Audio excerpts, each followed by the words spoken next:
जब प्यार खिलता है विलो ब्रुक के शांत शहर में, जहां दिन शांतिपूर्ण सद्भाव में बीतते थे, दो आत्माएं एक ऐसी यात्रा पर निकलने वाली थीं जो उनके जीवन की दिशा को हमेशा के लिए बदल देगी। ये प्यार की कहानी थी जो सबसे नाजुक फूलों की तरह खिलती थी, जो हर गुजरते मौसम के साथ सामने आती थी। एमिली ज्ञान की अदम्य प्यास रखने वाली एक युवा महिला थी। किताबों की धूल भरी अलमारियों और पाठकों की धीमी फुसफुसाहटों के बीच आराम की तलाश में वह लाइब्रेरियन के रूप में काम करने के लिए विलो ब्रुक चली गई थी। उसका दिल एक अनदेखे उपन्यास की तरह था, जो इसके पन्ने पलटने के लिए सही व्यक्ति का इंतजार कर रहा था। दूसरी ओर नाथन एक मजबूत माली था, जो शहर के प्रिय वनस्पति उद्यान की देखभाल करता था। उनके पास एक विशेष उपहार था, एक हरा अंगूठा जो सबसे जिद्दी पौधों को भी जीवित कर सकता था। नाथन की आत्मा पृथ्वी के साथ गहराई से जुड़ी हुई थी और उसे फूलों और फूलों की संगति में सांत्वना मिली।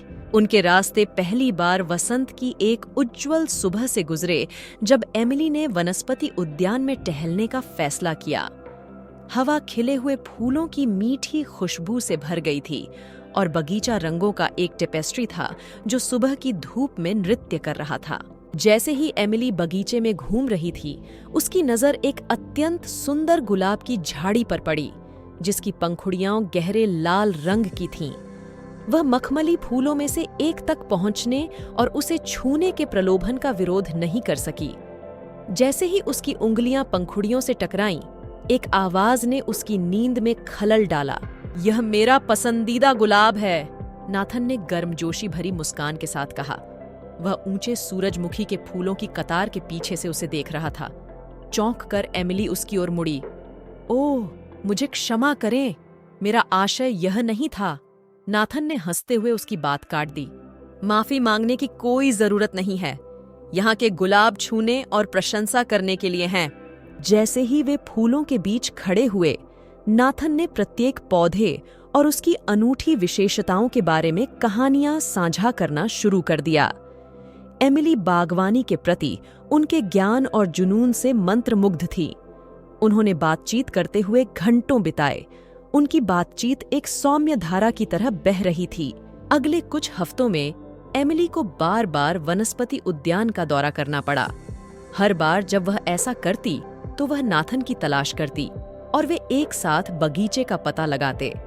एमिली को यह देखकर आश्चर्य हुआ कि कैसे नाथन ने पौधों की देखभाल की, कोमलता और समर्पण के साथ उनका पोषण किया। एक धूप भरी दोपहर, जब वे एक फूल वाले चेरी ब्लॉसम पेड़ के नीचे एक बेंच पर बैठे थे, एमिली नाथन पर भरोसा करने के अलावा कुछ नहीं कर सकी। मैं हमेशा किताबों की ओर आकर्षित रहा हूं, क्योंकि उनमें बहुत सारा ज्ञान और ज्ञान होता है, लेकिन यहाँ आपके साथ इन जीवित सांस लेते पौधों के बीच रहना एक अलग तरह के ज्ञान की तरह महसूस होता है। नाथन मुस्कुराया। उसकी आंखें कोनों पर झुक गईं। प्रकृति के पास हमें वो चीजें सिखाने का एक तरीका है जो किताबें नहीं सिखा सकती।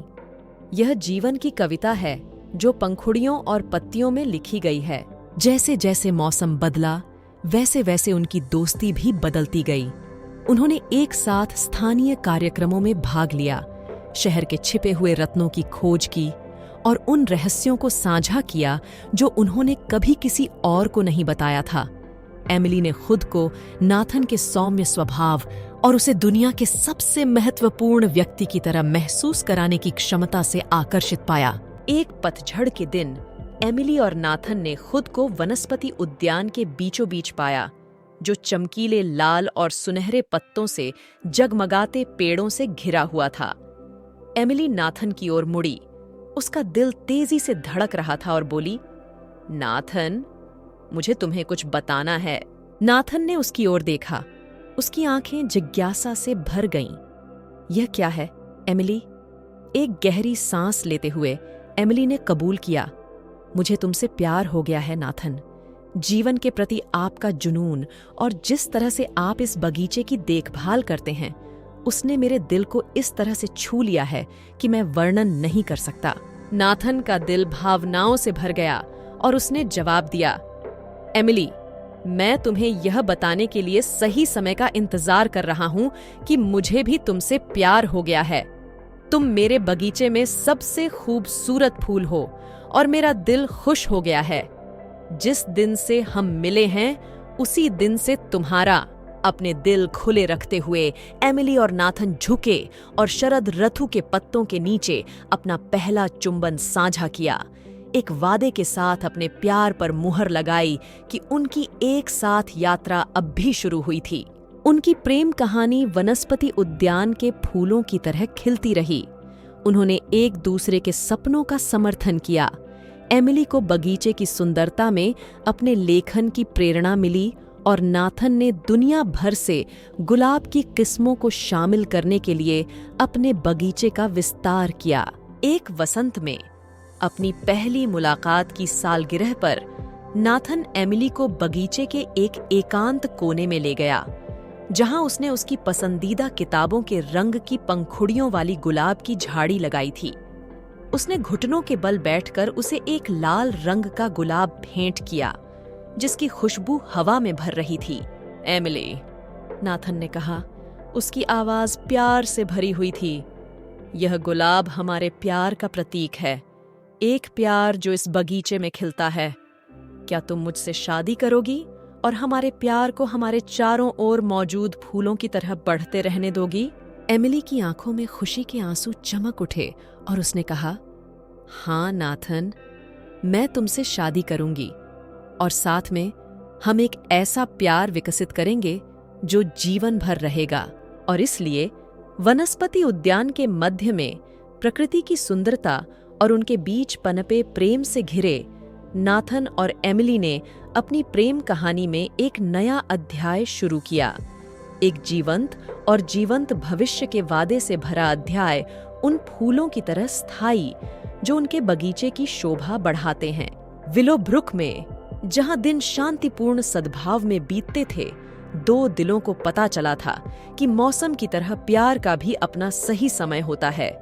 और जिस बगीचे में उनके प्यार ने पहली बार जड़ें जमाई थीं, वे उसे साल दर साल पोषित करते रहेंगे, जैसे कि वह खिलता और फलता फूलता है, जो प्यार की स्थायी शक्ति का एक प्रमाण है।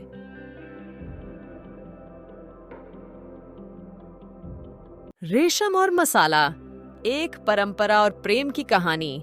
जयपुर के आकर्षक शहर में, जहां मसालों की खुशबू हवा में तैरती थी और राजस्थान के जीवंत रंग हर कोने को सुशोभित करते थे, दो आत्माएं रहती थीं जिनकी नियति परंपरा के ताने बाने में जटिल रूप से बुनी हुई थी। यह आन्या और राज्य की कहानी है, एक प्रेम कहानी जो भारतीय संस्कृति की समृद्ध टेपेस्ट्री के बीच सामने आई है। आन्या सितारों की तरह चमकती बादाम के आकार की आंखों वाली एक युवा महिला ने हमेशा अपनी जड़ों से गहरा जुड़ाव महसूस किया था। वह एक कुशल नृत्यांगना थीं जो कथक की शास्त्रीय कला में प्रशिक्षित थीं, और उनकी सुंदर हरकतें प्रेम, लालसा और परंपरा की कहानियां बताती थीं। आन्या के परिवार के पास जयपुर के हलचल भरे बाजार के मध्य में एक प्रसिद्ध कपड़ा दुकान थी, जो जटिल कढ़ाई से सजी उत्कृष्ट रेशम साड़ियों के लिए प्रसिद्ध थी। दूसरी ओर राज उद्यमशीलता की भावना वाला एक आधुनिक व्यक्ति था। वह विदेश में अपनी पढ़ाई पूरी करने के बाद परिवार के संघर्षरत मसाला व्यवसाय को पुनर्जीवित करने के लिए दृढ़ संकल्प के साथ जयपुर लौट आए थे। मसालों की सुगंधित सुगंध हवा में भर गई, क्योंकि उन्होंने पारिवारिक विरासत में नया जीवन लाने के लिए अथक प्रयास किया। एक दुर्भाग्यपूर्ण दिन उनकी राहें हलचल भरे बाजार में टकराईं। आन्या रंगों और स्वादों की विविधता से मंत्रमुग्ध होकर राज के मसालों के प्रदर्शन की प्रशंसा कर रही थी। जैसे ही वह केसर के एक जार की ओर बढ़ी, उसकी उंगलियां राज की उंगलियों से टकरा गईं और उनकी आंखें एक क्षण के लिए बंद हो गईं। मुझे क्षमा करें, आन्या ने हकलाते हुए कहा। उसके गाल शर्मिंदगी से लाल हो गए। राज गर्मजोशी से मुस्कुराया। माफी मांगने की जरूरत नहीं है। ऐसा लगता है कि भगवा लोगों को एक साथ लाने का एक तरीका है। उनकी हंसी पूरे बाजार में गूंज उठी और इस तरह उनकी यात्रा शुरू हुई। सुगंधित चाय के कप और परंपरा के बारे में जीवंत बातचीत के दौरान उन्होंने एक गहरे संबंध की खोज की जो उनके मतभेदों से परे था। जैसे ही राज ने अपने परिवार के मसाला व्यवसाय की कहानियां साझा कीं, आन्या ने कथक के प्रति अपने जुनून और सदियों पुरानी परंपराओं का खुलासा किया जो उनके जीवन को परिभाषित करती हैं। उन्हें एक दूसरे के सपनों में सांत्वना मिली, उन रीति रिवाजों के प्रति परस्पर सम्मान मिला जिन्होंने उनकी पहचान को आकार दिया। उनकी दोस्ती जयपुर की खूबसूरत झीलों में खिलते कमल के फूलों की तरह प्यार में बदल गई। फिर भी वे जानते थे कि उनके प्यार को परीक्षाओं का सामना करना पड़ेगा, क्योंकि उनके परिवार पारंपरिक मूल्यों पर कायम थे। रेशम और साड़ियों की दुनिया में डूबे आन्या के परिवार को उम्मीद थी कि उसकी शादी उनके समुदाय में ही होगी, जबकि राज के माता-पिता ने पड़ोसी शहर के एक मसाला व्यापारी की बेटी के साथ रिश्ता तय किया था। लेकिन आन्या और राज परंपरा की बाधाओं को तोड़ने के लिए दृढ़ थे। वे अपने प्यार की शक्ति में विश्वास करते थे, एक ऐसा प्यार जो रेशम और मसाले, नृत्य और सुगंध को एक अद्वितीय सद्भाव में जोड़ता था। एक चांदनी रात में जब वे प्राचीन अंबर किले की सीढ़ियों पर बैठे थे, राज ने आन्या का हाथ पकड़ लिया और कहा, आन्या, तुम्हारे लिए मेरा प्यार किले की तरह ही कालातीत है। मैं तुम्हारे बिना जीवन की कल्पना नहीं कर सकता। आन्या ने राज की आंखों में देखा। उसकी आंखों में दृढ़ संकल्प भरा हुआ था। राज, हमारा प्यार रंगोली के रंगों की तरह है, जीवंत और अटूट। हमें अपनी दुनिया को पाटने का रास्ता खोजना होगा। अपने प्यार से प्रेरित होकर उन्होंने परंपरा के प्रति अपने साझा प्यार के माध्यम से अपने परिवारों को एकजुट करने की योजना बनाई। शास्त्रीय नृत्य में आन्या की विशेषज्ञता और उनके परिवार की कपड़ा दुकान, साथ ही राज के मसालों और उनके परिवार के व्यवसाय के ज्ञान उनकी दृष्टि के लिए उत्प्रेरक बन गए। उन्होंने एक भव्य कार्यक्रम, एक सांस्कृतिक उत्सव का आयोजन किया जिसमें जयपुर की समृद्ध विरासत का जश्न मनाया गया। आन्या ने मंत्रमुग्ध कर देने वाला कथक नृत्य प्रस्तुत किया। उसकी साड़ी उसके परिवार की दुकान से रेशम की उत्कृष्ट कृति थी। इस बीच राज ने एक मसाला प्रदर्शनी का आयोजन किया जिसने इंद्रियों को मंत्रमुग्ध कर दिया। हवा को भारतीय मसालों की मादक सुगंध से भर दिया। जैसे ही घटना सामने आई, आन्या और राज के परिवारों ने उनके बीच पनपे प्यार और समर्पण को देखा। आन्या के सुंदर नृत्य ने प्यार की कहानियां बताईं, जबकि राज के मसालों ने अनुभव में स्वाद और सुगंध की परतें जोड़ दीं। परंपरा की सुंदरता और आन्या और राज के बीच के सच्चे प्यार से प्रभावित होकर बुजुर्गों ने अपने कठोर रुख का पुनर्मूल्यांकन करना शुरू कर दिया। धीरे धीरे लेकिन निश्चित रूप से रेशम को मसाले से अलग करने वाली सीमाएं धुंधली होने लगीं। एक दिन आन्या के पिता, जो किसी समय सबसे ऊपर परंपरा पर जोर देते थे, राज के पास आए। उन्होंने कहा, आपने हमें दिखाया है कि प्यार सीमाओं से परे हो सकता है और परंपरा विकसित हो सकती है। आपको मेरी बेटी से शादी करने का आशीर्वाद है। इसी एहसास से प्रेरित होकर राज्य के पिता ने आन्या की मां को गले लगाया और कहा, आपके परिवार की साड़ियां और हमारे मसाले एक साथ रह सकते हैं, जैसा कि हमारे बच्चों ने हमें दिखाया है।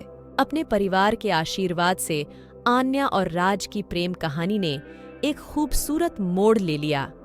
उन्होंने अपने मिलन का जश्न एक भव्य शादी में मनाया, जिसमें दोनों परिवारों के रीति रिवाजों का मिश्रण था, जहां रेशम और मसाले एक दूसरे से सहज रूप से जुड़े हुए थे। उनकी शादी प्यार की बाधाओं को तोड़ने और परंपरा को आधुनिकता के साथ जोड़ने की क्षमता का प्रतीक बन गई। आन्या ने नृत्य करना जारी रखा। अब राज उसके साथ था, जबकि राज ने आन्या के परिवार की कपड़ा दुकान के सहयोग से अपने मसाला व्यवसाय का विस्तार किया। साथ मिलकर उन्होंने एक ऐसी दुनिया बनाई जहां रेशम और मसाला पूर्ण सामंजस्य के साथ मौजूद थे। जैसे जैसे साल बीतते गए उनका प्यार राजस्थान के रंगों की तरह जीवंत, हवा में भरे मसालों की तरह सुगंधित और उनके जीवन को परिभाषित करने वाली परंपराओं की तरह कालातीत बना रहा। आन्या और राज की प्रेम कहानी अतीत और भविष्य के बीच की खाई को पाटने की प्रेम की शक्ति का प्रमाण बन गई, जिससे साबित हुआ कि दिल के मामलों में परंपरा आधुनिक दुनिया में अपनी जगह पा सकती है।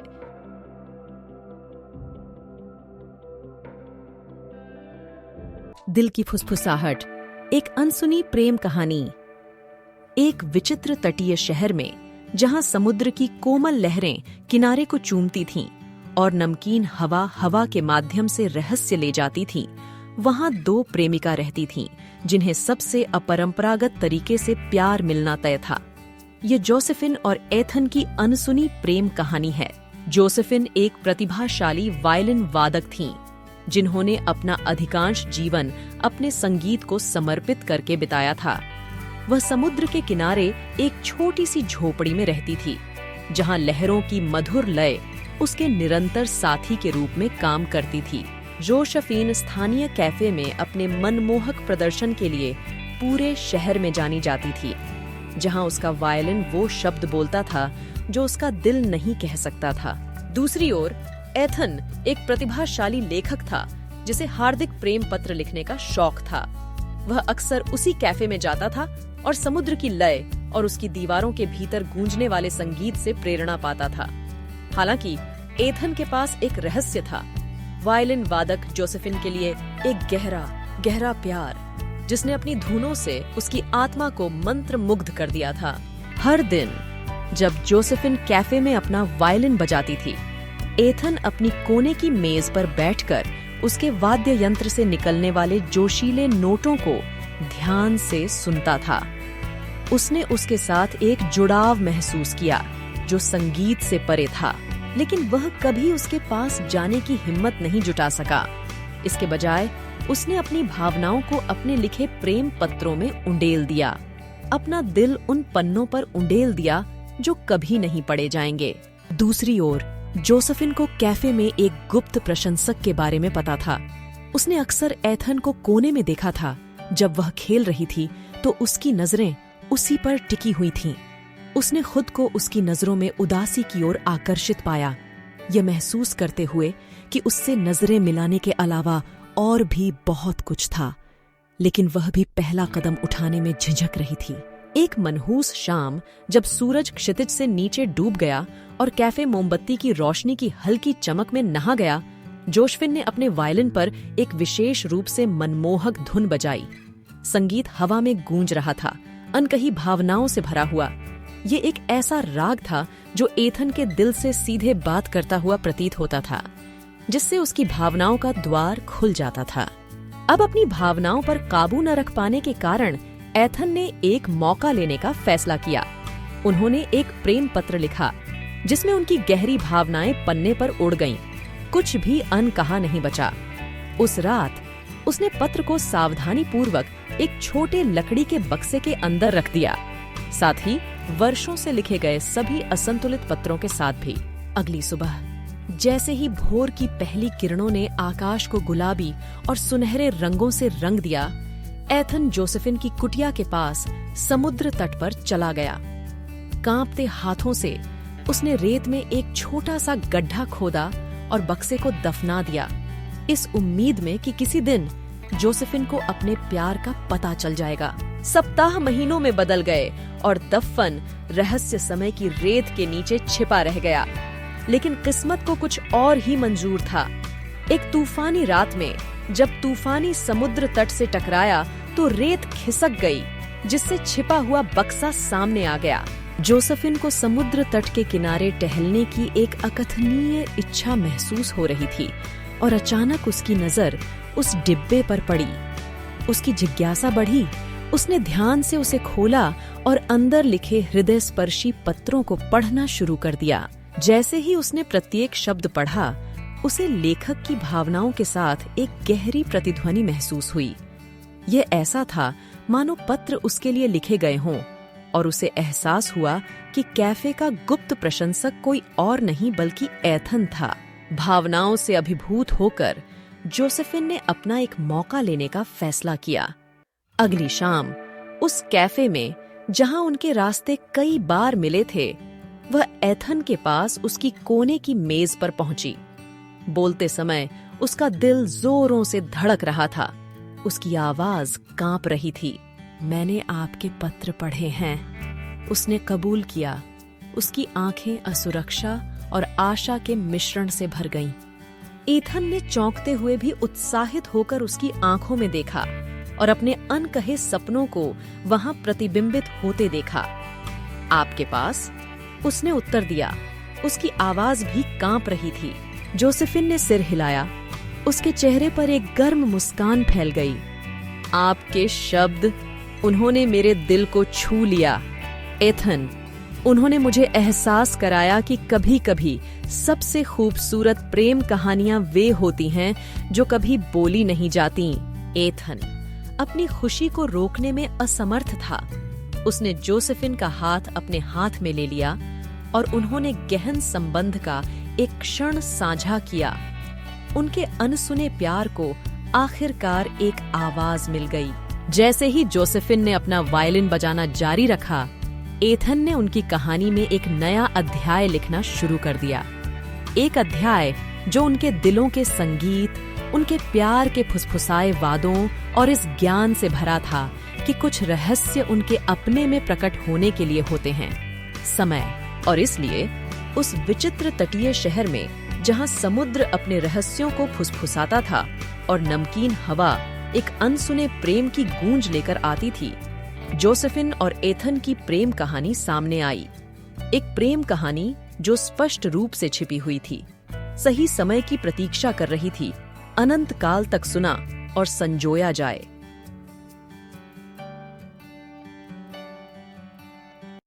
दिल से, दिल की बात।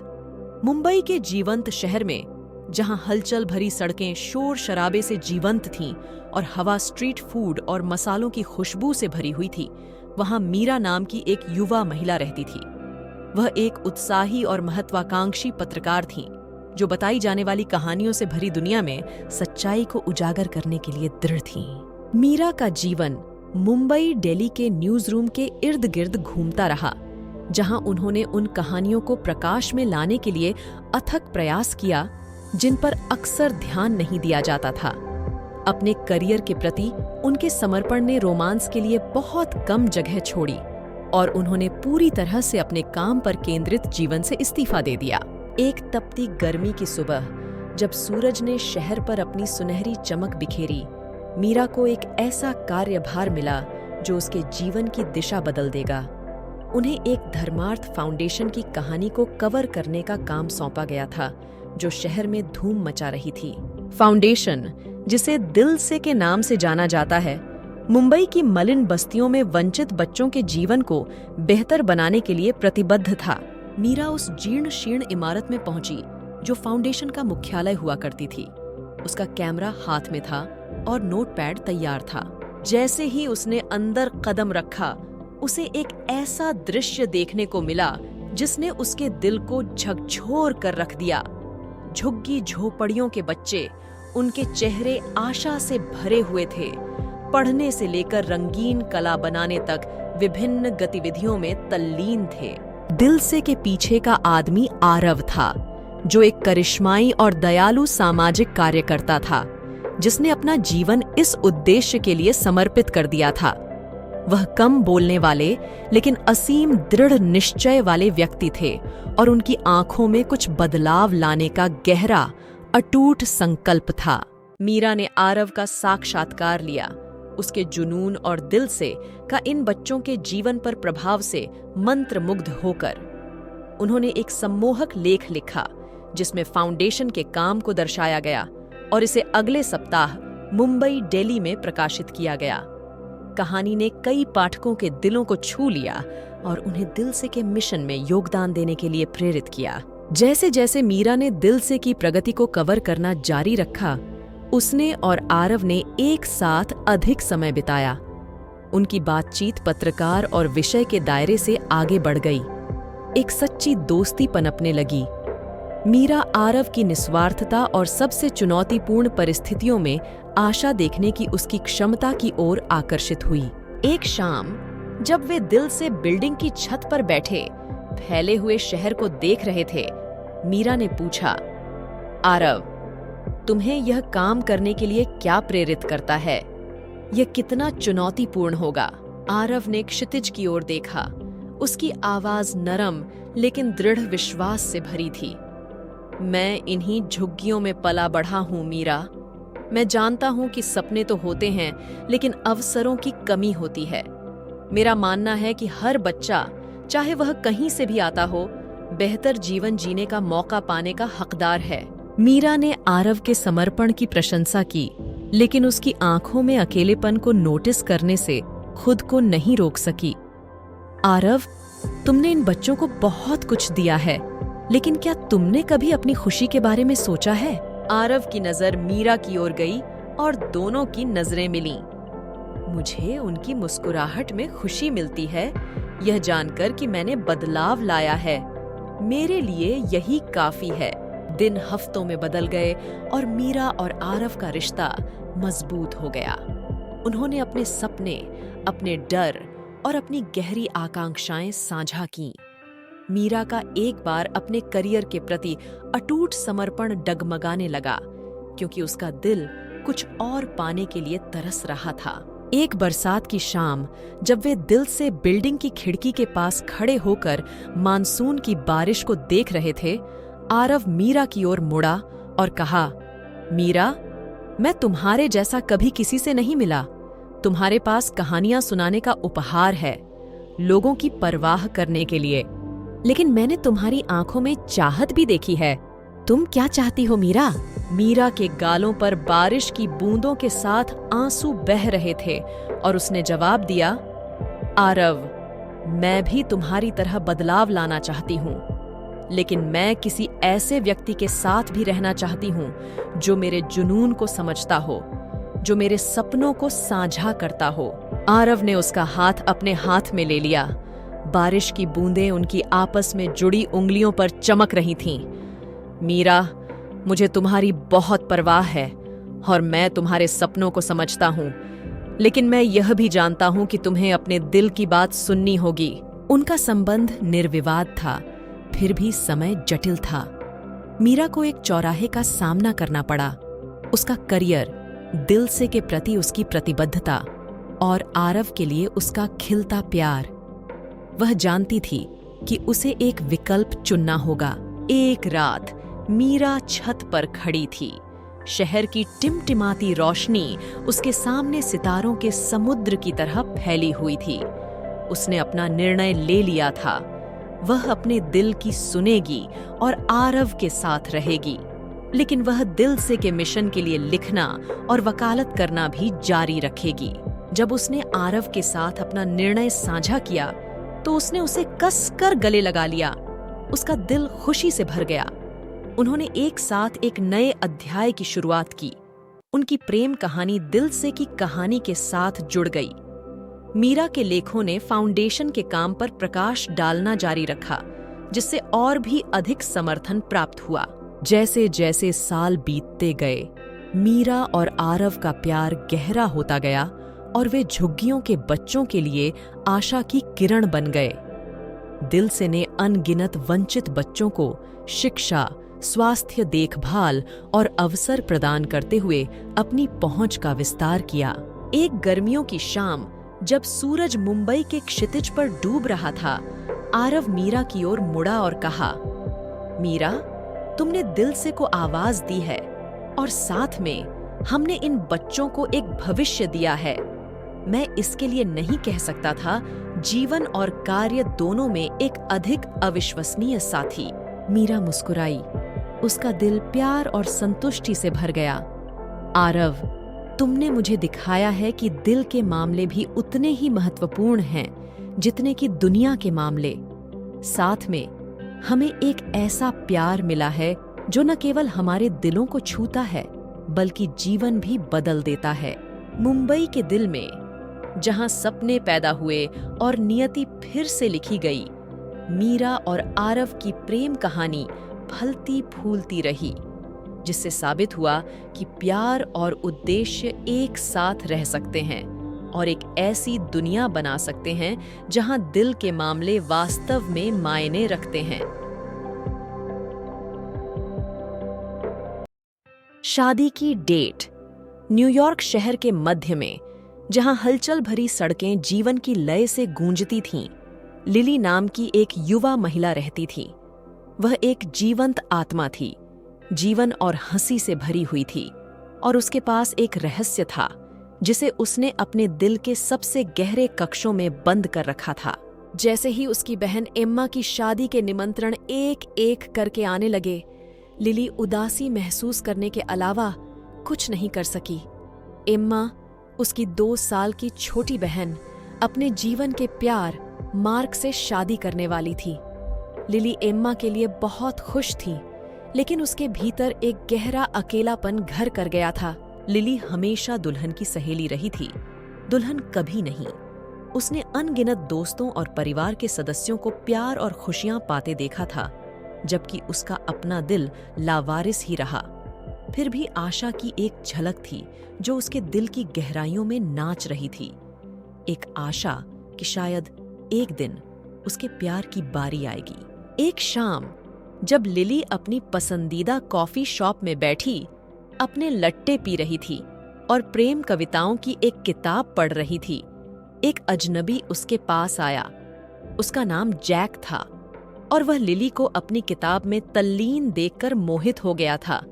उसकी आंखें उसके द्वारा पढ़े गए हर शब्द से चमक रही थीं। जैक चुंबकीय व्यक्तित्व वाला एक आकर्षक और बुद्धिमान व्यक्ति था। वह व्यवसाय के सिलसिले में न्यूयॉर्क में थे और घर लौटने से पहले उनके पास कुछ दिन बचे थे।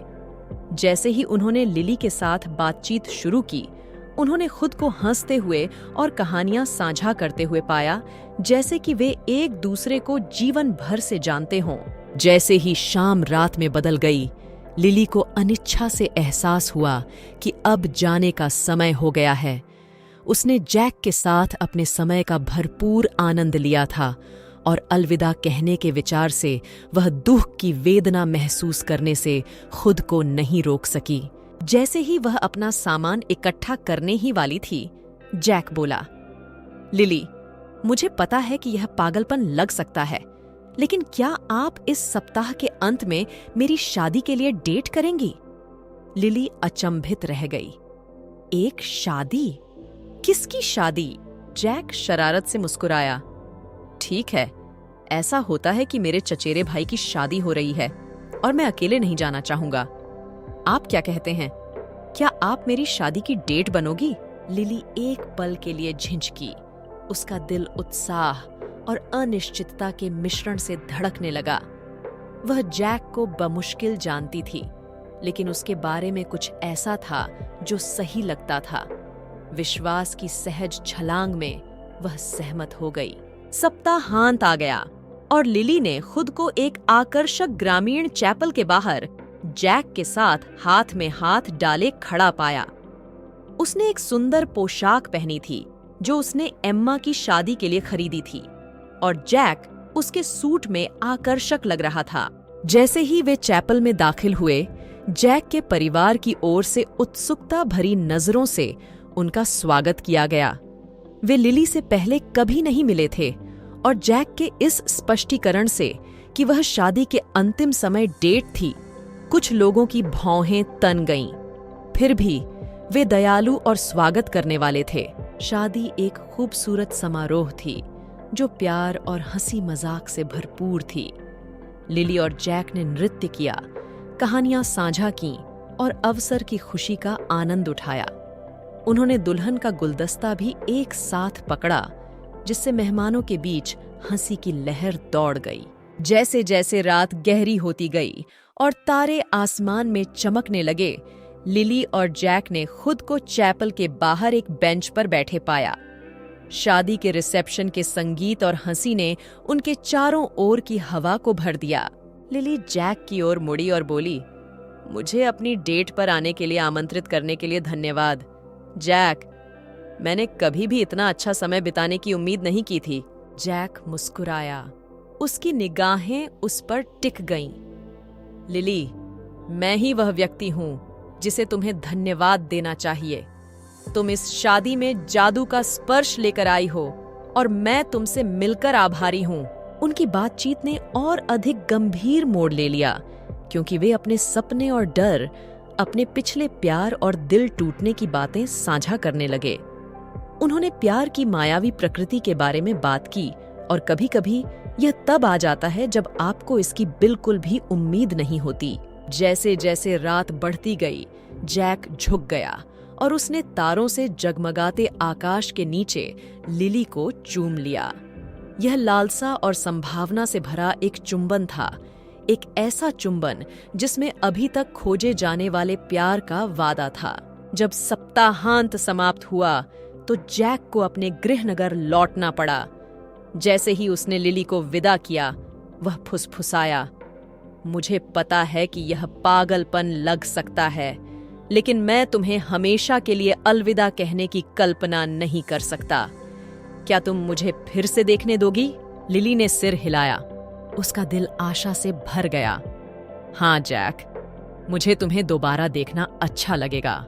और इसलिए उन्होंने एक लंबी दूरी का रिश्ता शुरू किया, जो देर रात तक फोन कॉल, हार्दिक पत्र और जब भी संभव हो सप्ताहांत यात्राओं से भरा हुआ था। हर गुजरते दिन के साथ वे करीब आते गए और उनका प्यार सबसे खूबसूरत फूलों की तरह खिल उठा। एक दिन जब जैक न्यूयॉर्क शहर में लिली के अपार्टमेंट के बाहर खड़ा था, उसने एक गहरी सांस ली और कहा, लिली, मैं तुमसे प्यार करता हूँ। मैं तुमसे तब से प्यार करता हूँ जब मैंने तुम्हें उस कॉफी शॉप में देखा, तुम्हारी किताब में खोया हुआ प्रेम कविताएं। जवाब देते हुए लिली की आंखों में आंसू आ गए। जैक, मैं भी तुमसे प्यार करती हूँ। तुम मेरे लिए सबसे बड़ा आश्चर्य हो, मेरा अप्रत्याशित प्यार हो। इन शब्दों के साथ जैक एक घुटने पर बैठ गया और लिली को एक अंगूठी भेंट की, जो उनके प्यार का प्रतीक था। एक ऐसा प्यार जो तब खिल गया था जब उन्हें इसकी बिल्कुल भी उम्मीद नहीं थी। लिली और जैक की प्रेम कहानी आगे बढ़ती रही और उन्होंने उसी चैपल में शादी करने का फैसला किया, जहां वे अपनी पहली शादी में एक साथ शामिल हुए थे। यह प्रेम की आकस्मिकता का उत्सव था, इस विश्वास का एक प्रमाण कि कभी-कभी जीवन में सबसे अच्छी चीजें तब घटित होती हैं जब आपको उनकी कम से कम उम्मीद होती है। जैसे ही उन्होंने उसी तारों से जगमगाते आकाश के नीचे प्रतिज्ञाएं लीं, जहां उन्होंने अपना पहला चुंबन साझा किया था, लिली और जैक को पता था कि उनकी प्रेम कहानी एक सुंदर और स्थायी होनी तय थी। उनकी यात्रा, जो एक शादी की तारीख के लिए एक सहज निमंत्रण के रूप में शुरू हुई, ने उन्हें एक दूसरे के लिए गहरे और स्थायी प्यार की ओर अग्रसर किया। प्यार में पड़ने की कला। एक बार की बात है, एक हलचल भरे शहर में, जहां लोग अपने गंतव्यों की ओर भाग रहे थे और अपनी ही दुनिया में खोए हुए थे, वहां दो व्यक्ति रहते थे जिनके रास्ते आपस में मिलना तय था। उनकी कहानी प्यार की गैलरी में एक उत्कृष्ट कृति बन जाएगी, क्योंकि यह कहानी थी कि कैसे दो दिलों ने प्यार में पड़ने की नाजुक कला सीखी। सोफिया एक ऐसी दिल वाली कलाकार थी जो अपने कैनवस को चित्रित करने के लिए इस्तेमाल किए गए जीवंत रंगों को प्रतिबिंबित करती थी। शहर के एक आकर्षक कोने में स्थित उनका स्टूडियो एक अभयारण्य था, जहां वह अपनी कला के माध्यम से अपनी भावनाओं को व्यक्त करती थीं। उसने जोश के साथ चित्रकारी की, अपनी रचनाओं को अपनी आत्मा के सार से भर दिया। फिर भी उसका दिल कुछ और पाने के लिए तड़प रहा था। पूरे शहर में लुकास नाम का एक अलग तरह का कलाकार था। वह एक प्रतिभाशाली वायलिन वादक था जो अपने संगीत की कच्ची भावना से अपने वाद्य यंत्र को रुला सकता था। उनका प्रदर्शन मंत्रमुग्ध कर देने वाला था। फिर भी वे उनके लिए उस अकेलेपन से बचने का एक तरीका भी थे जो उनके दिल में बस गया था। उनकी राहें पहली बार शरद ऋतु की तेज दोपहर में एक दूसरे से टकराईं, जब सोफिया एक स्थानीय गैलरी में अपना नवीनतम संग्रह प्रदर्शित कर रही थी। लुकास को इस कार्यक्रम में संगीतमय पृष्ठभूमि प्रदान करने के लिए आमंत्रित किया गया था। जैसे ही वह बजाता था, उसकी धुनें सोफिया के ब्रश के स्ट्रोक के साथ जुड़ जाती थीं, जिससे भावनाओं की एक ऐसी सिम्फनी बन जाती थी जिसने कमरे में मौजूद सभी लोगों को मंत्रमुग्ध कर दिया था। सोफिया मंद रोशनी वाली गैलरी में खड़ी थी। उसकी आंखें बंद थीं और वह संगीत को आत्मसात कर रही थी। लुकास अपनी ही दुनिया में बंद आंखों से भी खेलता था।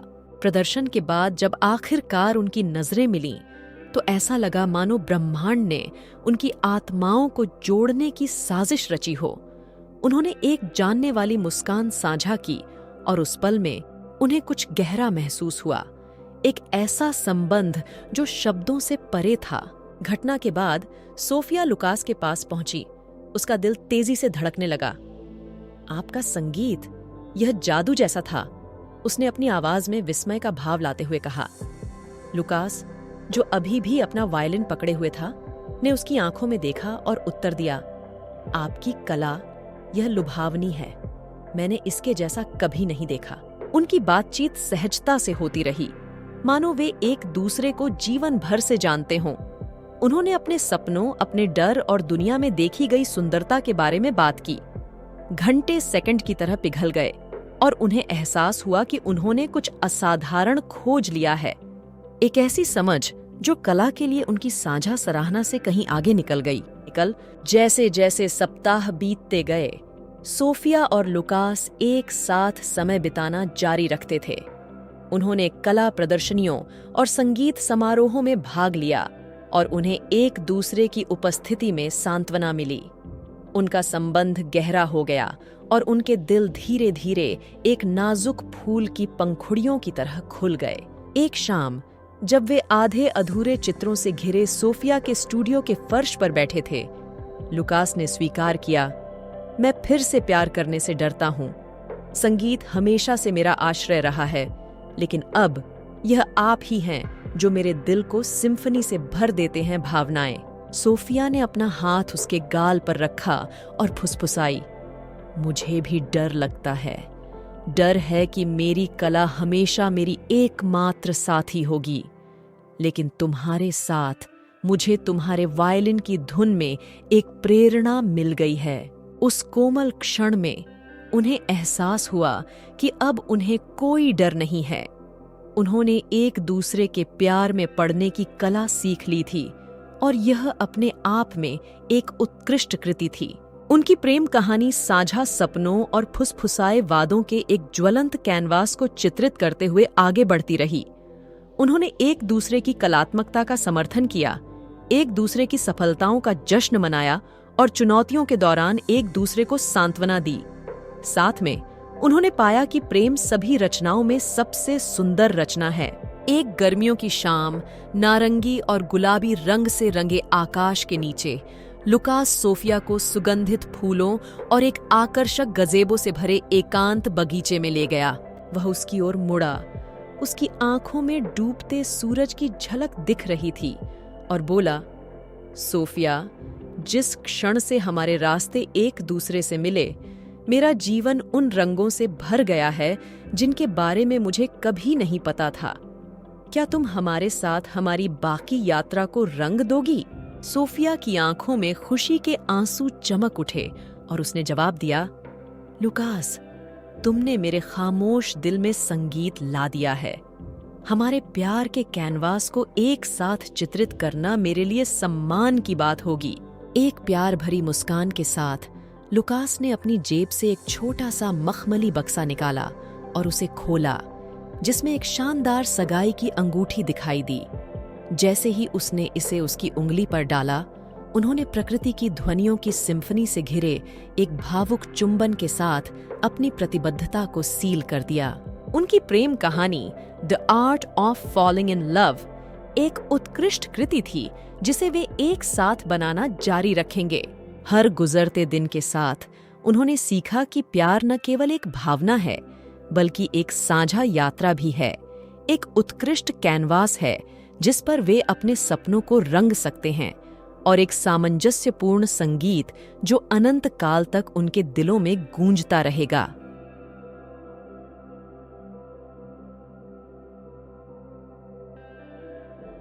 समय से परे प्यार, मंत्रमुग्ध पुस्तकालय। एक बार की बात है, जंगल के भीतर बसे एक अनोखे छोटे से शहर में इसाबेला नाम की एक युवा महिला रहती थी। वह अपनी अद्भुत सुंदरता के लिए जानी जाती थी, लेकिन जो चीज उसे सबसे अलग करती थी वह थी ज्ञान के प्रति उसकी अतृप्त प्यास। इसाबेला के पास एक रहस्य था। उसकी अटारी में एक छिपी हुई लाइब्रेरी, जिसमें किताबों का सबसे असाधारण संग्रह था, जिनमें से प्रत्येक की कहानी पिछली से भी अधिक मनमोहक थी। एक बरसात की दोपहर इसाबेला ने अपने पोषित अभयारण्य का दौरा करने का फैसला किया। वह पुरानी कब्रों से धूल झाड़ते हुए चरमराती अटारी सीढ़ियां चढ़ी और पुस्तकालय के दरवाजे तक पहुंची। जैसे ही उसने इसे खोला, उसने कुछ असामान्य देखा। एक शेल्फ से एक नरम, सुनहरी चमक निकल रही थी। मनमोहक रोशनी से आकर्षित होकर इसाबेला पास आई और उसे the chronicles on off timeless love नामक एक प्राचीन दिखने वाली किताब मिली। उसके पन्ने मानो भूले बिसरे रोमांस के रहस्य फुसफुसा रहे थे और उसने बिना कुछ सोचे समझे पढ़ना शुरू कर दिया। किताब में सदियों से चले आ रहे प्यार की कहानी बताई गई है। बहुत समय पहले उसी जंगल में सैमुअल नाम का एक विनम्र कलाकार रहता था। कहा जाता है कि उनके चित्रों में जादुई गुण होते थे, जो कैनवास पर जीवंतता ला देते थे। एक दिन प्रेरणा के लिए जंगल की खोज करते समय उसकी नजर एक छिपे हुए उपवन पर पड़ी। ग्रोव के केंद्र में दिल के आकार का खोखला एक विशाल ओक का पेड़ खड़ा था। उत्सुकतावश सैमुअल करीब आया। खोखले के अंदर उसे जटिल नक्काशी से सजी एक उत्कृष्ट लॉकेट मिली। ये उसके द्वारा अब तक देखी गई किसी भी चीज से भिन्न था। उसे क्या पता था कि यह लॉकेट एक ऐसी प्रेम कहानी की कुंजी है जो समय को भी मात दे देगी। वापस अटारी में इसाबेला कथा से मंत्रमुग्ध हो गई। लॉकेट का वर्णन अजीब तरह से परिचित लग रहा था। जैसे ही उसने अपनी छाती की ओर देखा, उसके लॉकेट की ठंडी धातु वहां आराम कर रही थी। उसका दिल तेजी से धड़कने लगा। यह एक पारिवारिक विरासत थी जो पीढ़ियों से चली आ रही थी। जैसे जैसे वह आगे बढ़ती गई, कहानी सामने आती गई। सैमुअल ने एक अज्ञात आग्रह से प्रेरित होकर लॉकेट के जटिल डिजाइन को एक कैनवास पर चित्रित किया। जैसे ही उसके ब्रश ने कैनवास को छुआ, लॉकेट स्वयं पेंटिंग के साथ प्रतिध्वनित होकर चमकने लगा। एक रहस्यमय संबंध बन गया। इसाबेला का लॉकेट उसी सुनहरी रोशनी से स्पंदित हुआ जैसा कि कहानी में है। क्या यह संभव हो सकता है? उसने पढ़ना जारी रखा, इस शाश्वत प्रेम के रहस्यों को उजागर करने की उत्सुकता से। किताब में बताया गया है कि कैसे हर रात जब सैमुअल अपनी मंत्रमुग्ध पेंटिंग को देखता था, तो उसे लॉकेट के मालिक के साथ एक अकथनीय संबंध महसूस होता था। एक ऐसा संबंध जो समय और स्थान से परे था। वह उसकी उपस्थिति महसूस कर सकता था, भले ही वह उससे कभी नहीं मिला था। इसाबेला का दिल तेजी से धड़कने लगा। क्या यही कारण है कि उसे अटारी और उसके लॉकेट के साथ एक अस्पष्ट संबंध महसूस हुआ? क्या सैमुअल की प्रेम कहानी किसी तरह उसकी प्रेम कहानी से जुड़ी हुई थी? जिज्ञासा और नियति की गहरी समझ से प्रेरित होकर इसाबेला ने कहानी के अगले अध्याय में प्रवेश किया। लॉकेट के मालिक को ढूंढने की सैमुअल की खोज उसे एक आकर्षक झोपड़ी की अटारी तक ले गई। अंदर उन्हें एक मनमोहक पुस्तकालय मिला। अटारी का वातावरण रहस्य और प्रेम से भरा हुआ था, बिल्कुल वैसा ही जैसे इसाबेला ने अब खुद को पाया। सैमुअल का दिल जोरों से धड़क उठा, क्योंकि उसे एहसास हुआ कि लॉकेट का मालिक ज्ञान के इस छिपे हुए खजाने का रक्षक था। जैसे ही उसने कैनवास पर लॉकेट को छुआ, वह अलमारियों पर रखी किताबों तक पहुंच गया और वे उसके हाथों में जीवंत हो उठीं। ऐसा लगा मानो लाइब्रेरी ने ही उनका स्वागत किया हो। जैसे जैसे कहानी सामने आई, इसाबेला को सैमुअल के साथ अपने गहरे संबंध का एहसास हुआ। पुस्तकालय, लॉकेट और मनमोहक सुनहरी रोशनी सभी एक ही जादुई टेपेस्ट्री का हिस्सा थे। इसाबेला को अपने अटारी का और अधिक अन्वेषण करने की एक अदम्य इच्छा महसूस हुई, यह देखने के लिए कि क्या कहानी का जादू वास्तविक हो सकता है। उसने एक कोने में रखे पुराने कैनवास से धूल साफ की। उसे यह देखकर आश्चर्य हुआ कि कैनवास पर उसके लॉकेट जैसा ही जटिल डिजाइन था। जैसे ही उसने कैनवास को छुआ, वह कहानी की तरह ही सुनहरी रोशनी से झिलमिलाने लगा। लाइब्रेरी के रखवाले के लिए सैमुअल के प्यार की फुसफुसाहट से गूंजते हुए अटारी स्वयं जीवंत हो उठी। The chronicles on timeless love के अंतिम अध्याय में इसाबेला ने पढ़ा कि कैसे सैमुअल और लाइब्रेरी के रखवाले, जिसका नाम एलेनोर बताया गया था, ने मंत्रमुग्ध लॉकेट और रहस्यमय लाइब्रेरी के माध्यम से अपने संबंध की खोज की। उनका प्यार एक ऐसी दुनिया में पनपा जहां समय की कोई सीमा नहीं थी, और उन्होंने ज्ञान के पन्नों और अपने दिल की गहराइयों को तलाशने में अनंत काल बिताया। इसाबेला की आंखों में आंसू आ गए, क्योंकि उसे एहसास हुआ कि सैमुअल और एलेनोर की प्रेम कहानी किसी किताब के पन्नों तक सीमित नहीं थी। यह उसकी अपनी कहानी भी थी।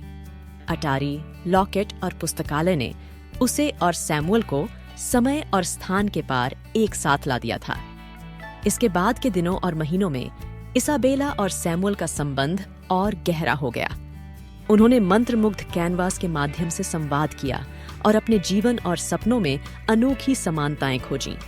उनकी प्रेम कहानी समय से आगे निकल गई और प्यार और नियति के जादू का प्रमाण बन गई। जैसे ही इसाबेला ने किताब बंद की, वह अपने आंसुओं के बीच मुस्कुराने से खुद को नहीं रोक सकी। वह जानती थी कि उसकी अटारी और मंत्रमुग्ध पुस्तकालय में उस प्यार की कुंजी है जो होना तय था।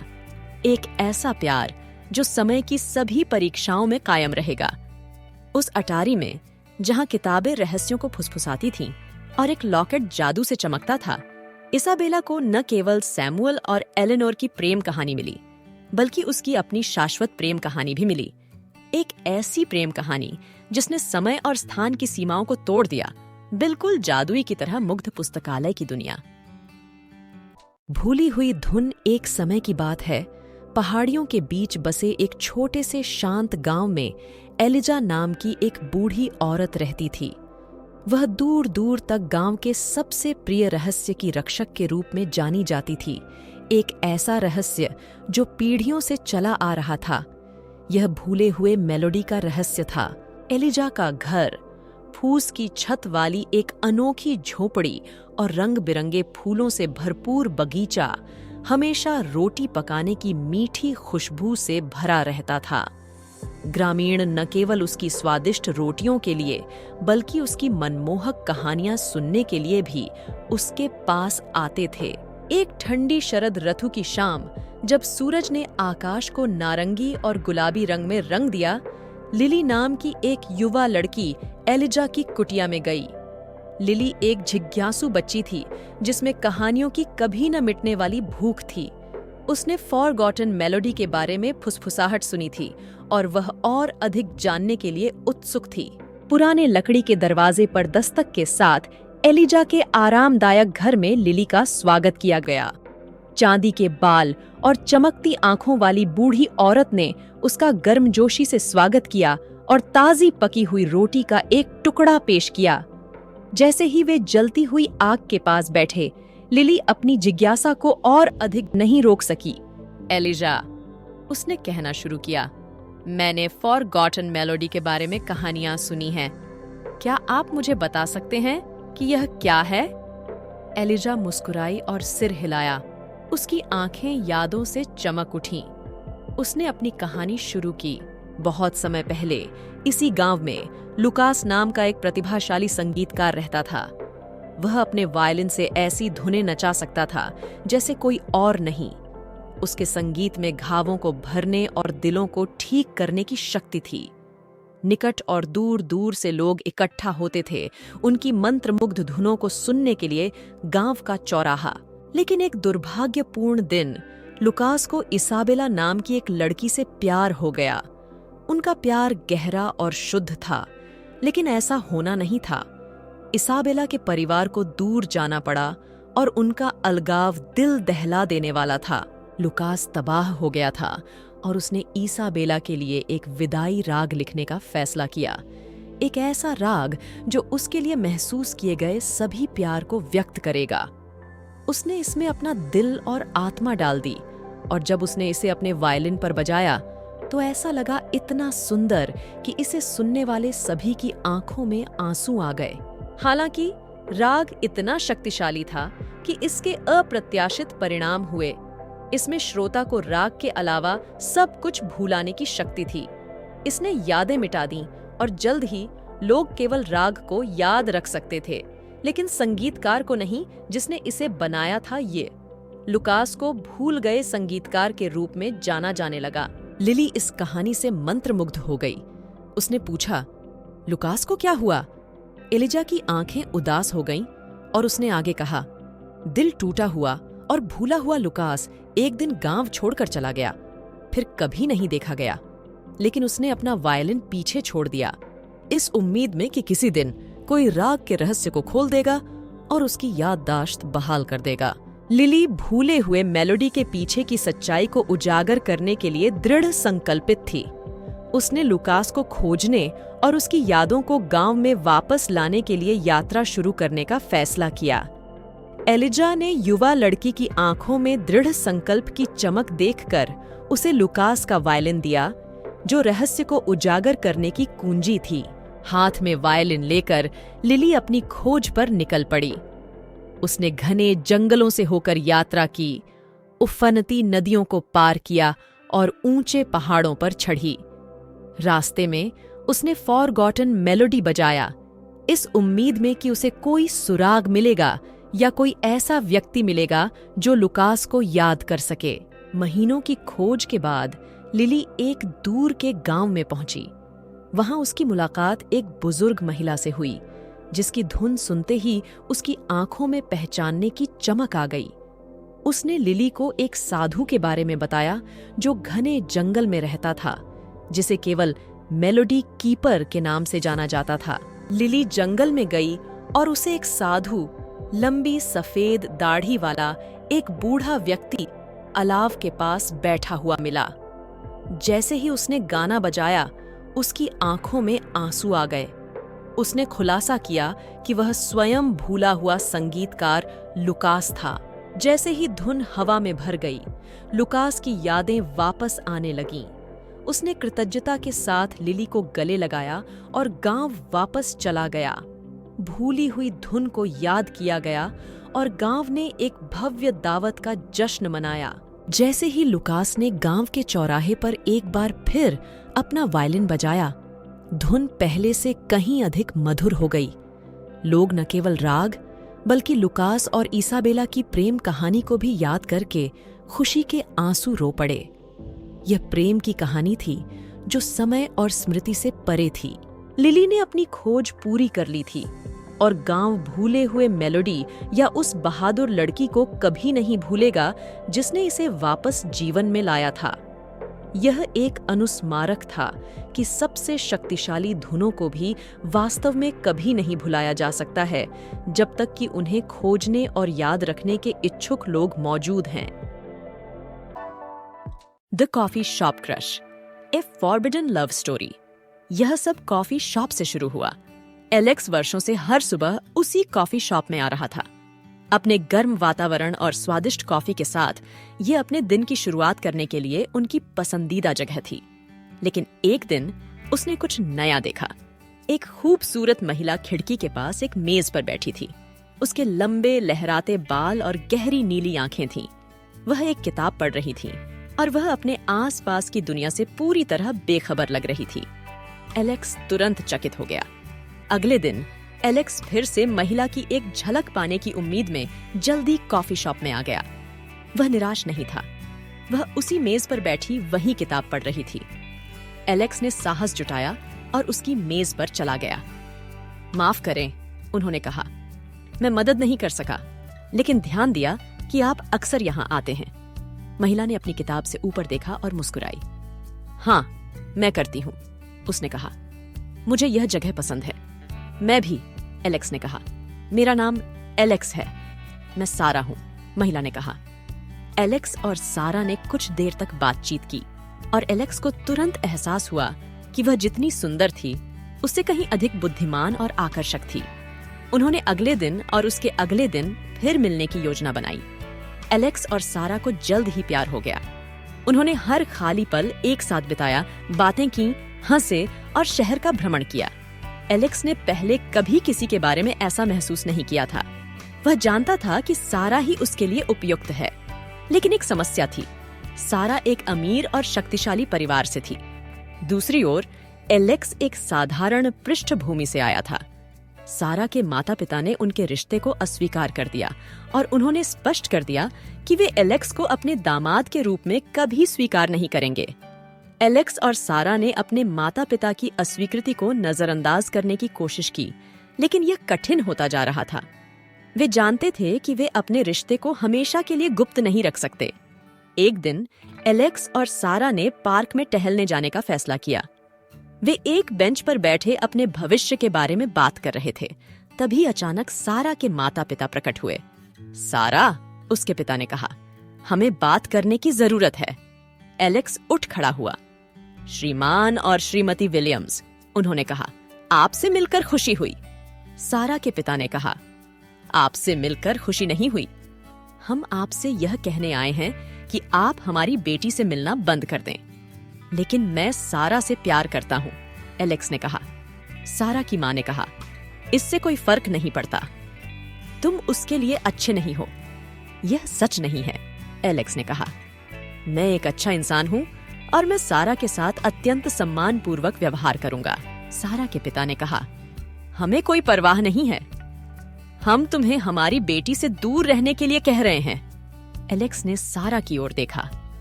आप क्या करना चाहते हैं? उसने पूछा। सारा ने अपने माता पिता की ओर देखा। मैं एलेक्स से प्यार करती हूं, उसने कहा। मैं उसे देखना बंद नहीं करूंगा। सारा के माता पिता क्रोधित थे। वे एलेक्स और सारा को अकेला छोड़कर भाग गए। एलेक्स और सारा को पता था कि उनका रिश्ता मुश्किल होगा, लेकिन उन्होंने साथ रहने का दृढ़ संकल्प किया था। वे गुप्त रूप से एक दूसरे से मिलते रहे और एक दूसरे के प्रति उनका प्यार और भी मजबूत होता गया। एक दिन एलेक्स ने सारा को एक विशेष स्थान पर ले जाने का फैसला किया। वह उसे एक एकांत समुद्र तट पर ले गया, जहां वे अकेले रह सकते थे। एलेक्स एक घुटने पर बैठ गया और एक अंगूठी निकाली। सारा, उन्होंने कहा, क्या आप करेंगे मुझसे शादी? सारा की आंखें भर आईं। हाँ, उसने कहा, अवश्य मैं करूंगा। एलेक्स ने सारा की उंगली में अंगूठी पहना दी और उन्होंने चुंबन किया। एलेक्स और सारा को पता था कि उनके माता पिता कभी भी उनकी शादी को मंजूरी नहीं देंगे, लेकिन उन्हें इसकी परवाह नहीं थी। वे एक साथ रहने के लिए दृढ़ थे, चाहे कुछ भी हो।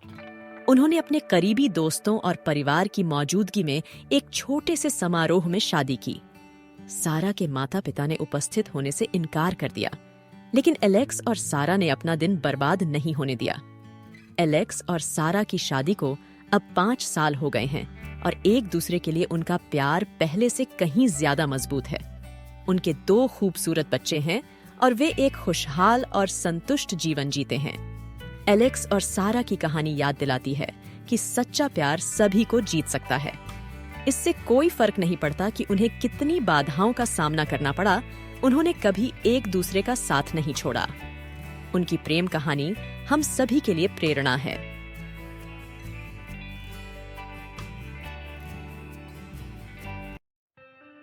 लाइट हाउस का वादा। मछली पकड़ने वाले एक छोटे से गांव के ऊबड़ खाबड़ समुद्र तट के किनारे, जहां समुद्र की अशांत लहरें ऊंची चट्टानों से मिलती थीं, वहां एक प्रकाश स्तंभ खड़ा था जो पीढ़ियों से गांव पर नजर रख रहा था। यह मछुआरों को घर तक ले जाने के लिए केवल प्रकाश की किरण नहीं थी, इसमें एक ऐसा वादा था जो सदियों से कायम था। प्यार, आशा और समय से परे एक बंधन का वादा। गांव के मध्य में इसाबेला नाम की एक युवती रहती थी। वह अपनी अलौकिक सुंदरता, अपनी दयालुता और अपनी आंखों में समुद्र के रहस्यों को छुपाने के लिए जानी जाती थी। इसाबेला गांव में प्रकाश स्तंभ के वादे की कहानियां सुनकर बड़ी हुई थी। एक वादा कि सच्चे प्यार को पूर्णिमा की रोशनी में एक चुंबन के साथ सील कर दिया जाएगा, जिससे जीवन भर की खुशी सुनिश्चित होगी। जब तक इसाबेला को याद है, उसने अपने सच्चे प्यार को पाने और प्रकाश स्तंभ की उज्जवल चमक के नीचे अपने बंधन को सील करने का सपना संजोया था। वह पूरे दिल से वादे पर विश्वास करती थी और जानती थी कि उसका भाग्य उस रहस्यमय शक्ति से जुड़ा था जिसने अनगिनत जोड़ों को एक साथ लाया था। एक रात जब पूर्णिमा ने गांव को अपनी चांदी की रोशनी से नहला दिया, इसाबेला प्रकाश स्तंभ के नीचे खड़ी थी। उसका दिल आशा और प्रत्याशा से भर गया। समुद्री हवा में नमकीन हवा की मीठी खुशबू थी और लहरों ने एक मधुर धुन गाई, प्रेम के वादे का जश्न मनाते हुए प्रकृति के तत्वों की एक सिम्फनी। जैसे ही इसाबेला इंतजार कर रही थी, उसने किसी के आने की नरम कदमों की आहट सुनी। ये लियो नाम का एक युवा मछुआरा था, एक शांत और चिंतनशील आत्मा जिसने लंबे समय से दूर से इसाबेला की प्रशंसा की थी।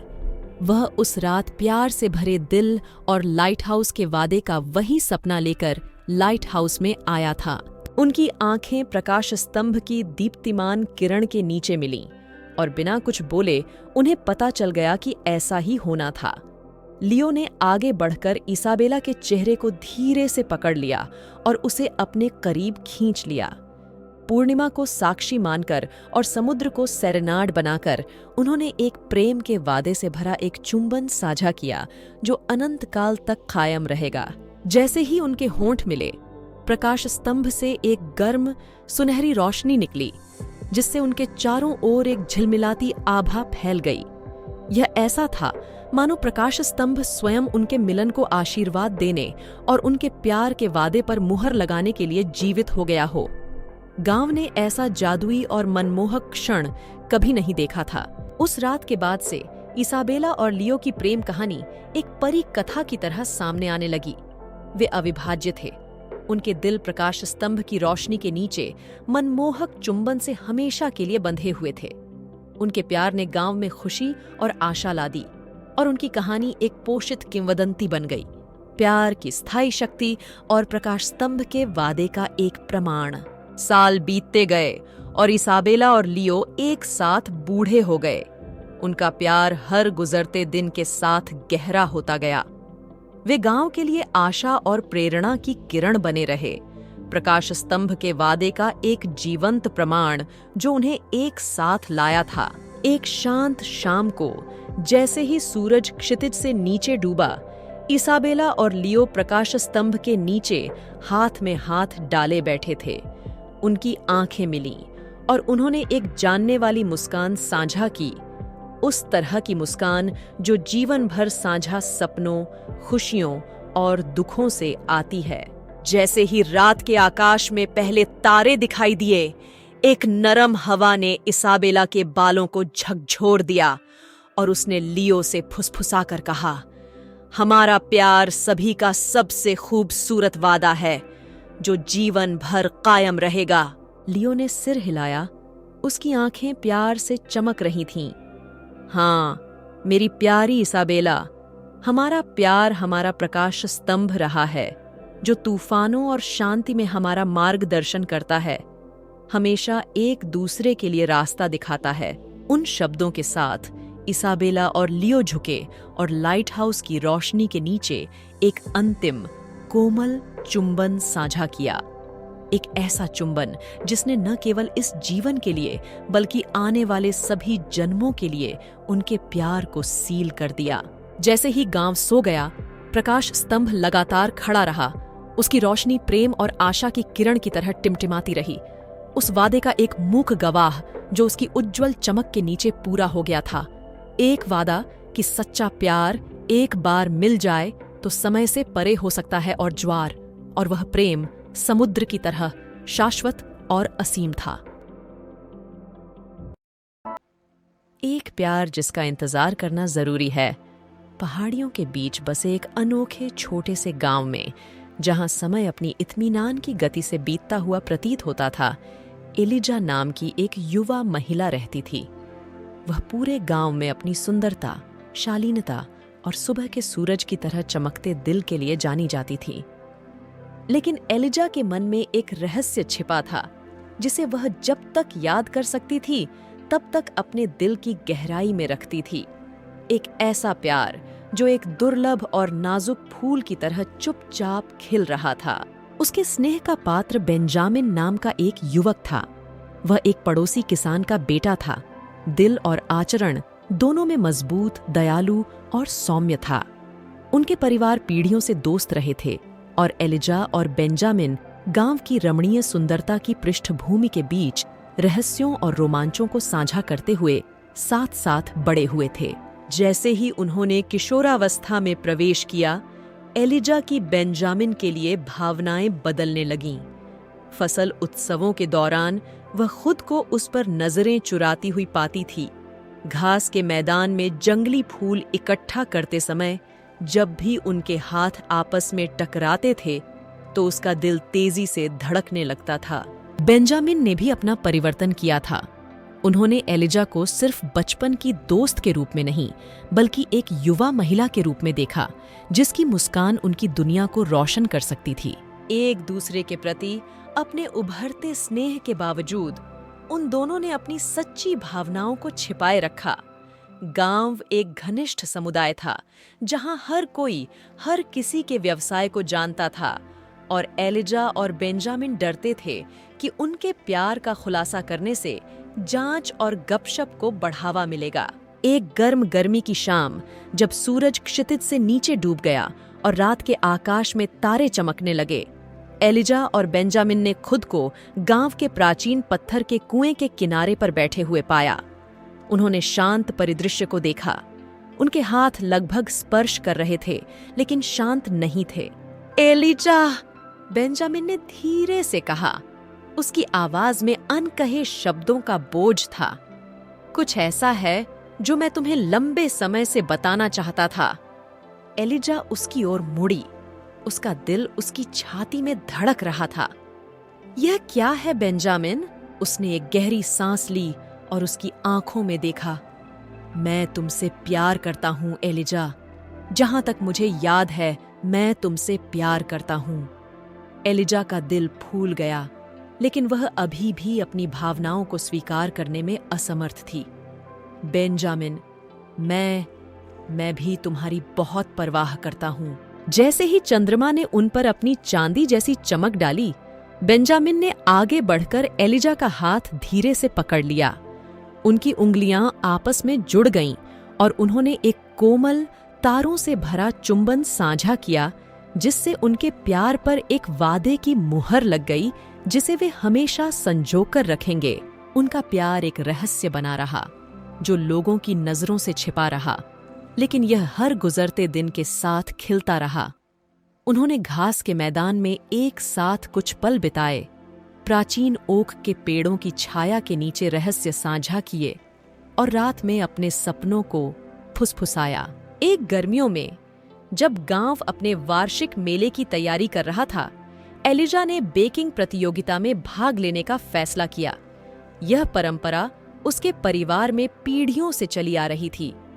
वह रसोई में अपने कौशल के लिए जानी जाती थी और उसे उम्मीद थी कि उसकी स्वादिष्ट पाई और पेस्ट्री न्यायाधीशों का ध्यान आकर्षित करेंगी। बेंजामिन के पास भी एक योजना थी।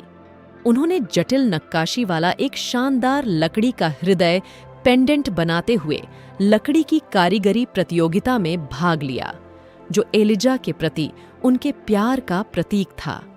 उसे आशा थी कि वह इसे उसके सामने एक आश्चर्य के रूप में प्रस्तुत करेगा। मेले का दिन आ गया और गांव के चौराहे पर चहल पहल बढ़ गई। एलिजा की पाई और पेस्ट्री ने प्रशंसकों की भीड़ को आकर्षित किया और न्यायाधीश स्वादिष्ट व्यंजनों से प्रभावित हुए। जैसे ही परिणाम घोषित हुए, विजेता के रूप में एलिजा का नाम पुकारा गया और वह गर्व से झूम उठी। इस बीच बेंजामिन के हार्ट पेंडेंट ने वुडवर्किंग प्रतियोगिता में प्रथम पुरस्कार प्राप्त किया। वह इसे एलिजा को देने के लिए इंतजार नहीं कर सकता था, ये जानते हुए कि यह उनके प्यार का प्रतीक होगा, जो स्पष्ट रूप से छिपा हुआ होगा। उस शाम, जब मेला समाप्त हुआ और ग्रामीण अलाव जलाने के लिए एकत्र हुए, बेंजामिन एलिजा को एक तरफ ले गए। उसने उसे रिबन से सजा हुआ एक छोटा सा लकड़ी का बक्सा दिया। यह क्या है? एलिजा ने पूछा। उसकी आंखें जिज्ञासा से भर गईं। इसे खोलो, बेंजामिन ने मुस्कुराते हुए उत्तर दिया। एलिजा ने रिबन खोला और बॉक्स खोला, जिसमें अति सुंदर हृदय पेंडेंट दिखाई दिया। उसकी आंखें आश्चर्य और प्रसन्नता से फैल गईं। यह सुंदर है बेंजामिन, मुझे यह पसंद है। जैसे ही उसने पेंडेंट को अपने हाथ में पकड़ा, बेंजामिन ने धीरे से उसे उसकी गर्दन के चारों ओर रख दिया और अखबार से बांध दिया। अब हर कोई जान जाएगा कि तुम्हारे पास मेरा दिल है, उसने कहा। उसकी आवाज प्यार से भरी हुई थी। एलिजा ने श्रद्धा से पेंडेंट को छुआ। और तुम्हारे पास मेरा है, वह फुसफुसाई, और उन्होंने तारों से भरे आकाश के नीचे एक भावुक चुंबन के साथ अपने प्यार को सील कर दिया। उनका प्यार गांव के लिए एक रहस्य बना रहा, लेकिन पेंडेंट उनके स्नेह का प्रतीक बन गया, एक निशानी जिसे वे अपने साथ अपने कपड़ों के नीचे छिपा कर रखते थे, जो उनके बीच साझा किए गए प्यार की याद दिलाता था। साल बीतते गए और उनका प्यार बढ़ता गया। एलिजा और बेंजामिन दोनों ने हर कदम पर एक दूसरे का समर्थन करते हुए अपने सपनों को आगे बढ़ाया। एलिजा एक प्रसिद्ध बेकर बन गई और उसकी पाई और पेस्ट्री की दूर दूर तक मांग थी। बेंजामिन का लकड़ी का काम कौशल प्रसिद्ध हो गया और उनकी रचनाएं ग्रामीणों और यात्रियों के घरों को समान रूप से सुशोभित करती थीं। एक ठंडी शरद ऋतु की दोपहर, जब हवा में पत्तियां सरसरा रही थीं और गांव डूबते सूरज की गर्म चमक में नहा रहा था, बेंजामिन एलिजा को उसी स्थान पर ले गए जहां उन्होंने अपना पहला चुंबन साझा किया था। वह एक घुटने पर बैठ गया। उसकी आंखों में घबराहट भरी उत्तेजना की झलक थी। एलिजा, उसने स्थिर आवाज में कहना शुरू किया, हमने बहुत सारे पल साझा किए हैं और हमारा प्यार बहुत लंबे समय तक गुप्त रूप से कायम रहा है। क्या तुम मुझे दुनिया का सबसे खुश आदमी बनाओगी और मेरी पत्नी बनोगी? एलिजा ने सिर हिलाया तो उसकी आंखों में खुशी के आंसू छलक पड़े। उसका दिल प्यार से उमड़ पड़ा। हाँ बेंजामिन, 1000 बार हाँ। जैसे ही बेंजामिन ने एलिजा की उंगली पर एक खूबसूरत हीरे की अंगूठी पहनाई, उन्होंने एक चुंबन के साथ अपना वादा पक्का कर लिया और उनका प्यार, जो इंतजार के लायक था, आखिरकार खुले में लाया गया। गांव ने उनकी प्रेम कहानी पर खुशी मनाई, क्योंकि यह प्यार की स्थायी शक्ति और इस विश्वास का प्रमाण था कि कुछ प्यार तब तक रहस्य बनाए रखने लायक होते हैं जब तक कि सही समय न आ जाए।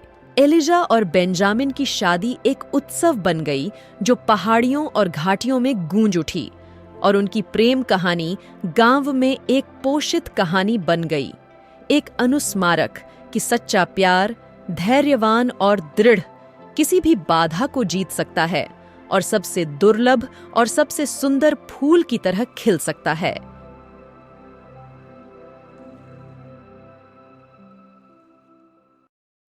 प्यार का दूसरा मौका। हार्बर हेवन के शांत तटीय शहर में, जहां समुद्र का हल्का उतार चढ़ाव जीवन की लय को प्रतिबिंबित करता था, वहां सारा नाम की एक महिला रहती थी। उसकी आंखें, जो कभी जवानी की चमक से भरी हुई थीं, पिछले कुछ वर्षों में धुंधली हो गई थीं, लेकिन उसका दिल आज भी उतना ही कोमल है जितना उस दिन था जब वह अपने जीवन के प्यार रॉबर्ट से मिली थी। सारा और रॉबर्ट हाई स्कूल प्रेमी थे, उस तरह का युवा प्यार जो महसूस करता है कि वह दुनिया को जीत सकता है।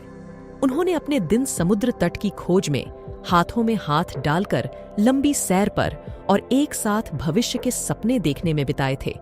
उनका प्यार समुद्री हवा में फुसफुसाती हुई एक कहानी थी, दो दिलों की एक दूसरे से जुड़ी हुई कहानी। लेकिन जैसे ही उन्होंने वयस्कता में प्रवेश किया, जीवन उन्हें अलग अलग दिशाओं में ले गया।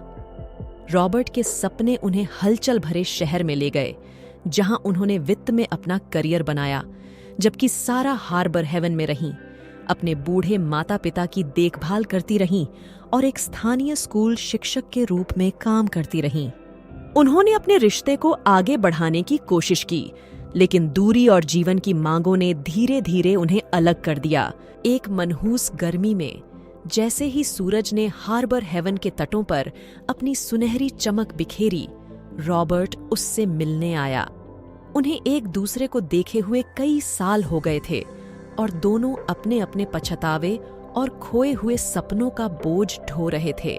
वे अपने पसंदीदा समुद्र तटीय स्थान पर मिले, एक अनुभवी बेंच जहां से समुद्र के विशाल विस्तार का नजारा दिखता था।